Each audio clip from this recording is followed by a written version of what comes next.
Good evening and welcome to the news today. A drummed-up effort to reach some kind of resolution in the Syrian war is underway, with some unlikely partners involved. That includes Russia and Saudi Arabia, whose foreign ministers are meeting today in Moscow. Included in the Russian proposal is coordinating Iraq and Syrian armies, Kurdish forces and some Syrian opposition groups. But Moscow and Riyadh still disagree on one critical issue: the fate of Bashar al-Assad. Ayman Siksik reports. An end to the bloody civil war in Syria? Two major Middle Eastern powers are trying to make this happen, but they're also bitter enemies, Saudi Arabia and Iran. According to the Iranian peace plan revealed Monday, Syria will be divided between President Bashar al-Assad and the Syrian rebels. Assad will control the border with Lebanon, the capital Damascus, and the strategic city of Homs.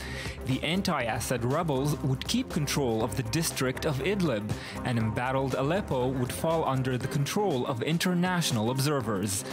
But why would Assad agree to a formal restriction of his power? The Iranian plan allows for a united front in Syria against the Islamic State, the biggest threat to the Assad regime. By cooperating with the rebels who seek to topple him, Assad is opting for the lesser of two evils, in hopes of eventually defeating them both. So Assad stays in power in Syria. Not if Saudi Arabia can help it. The kingdom is gearing up its own initiative to counter the Iranian plan. In a meeting with Russian Foreign Minister Sergei Lavrov in Moscow on Tuesday, the Saudi Foreign Minister was clear on who's at fault in the Syrian crisis. We have discussed the crisis in Syria. We have underlined the importance of resolving Syrian crisis by political means. We have also underlined that the position of the Kingdom of Saudi Arabia on Syria has not changed.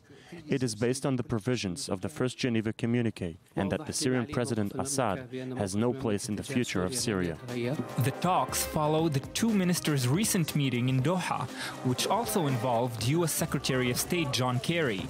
The ongoing talks between the two countries signal a possible shift in the Russian stand on Syria. We have disagreements. One of those disagreements is the fate of President Assad. Our position is that all questions of the settlement, including reaching an agreement on the transitional period parameters and political reforms, should be decided upon by the Syrians themselves. Though the Kremlin has backed Assad militarily throughout the conflict, its engagement with the Saudi kingdom bucks this trend. Fearing he may be losing his power in Moscow, it's no wonder Assad is already accepting the Iranian initiative.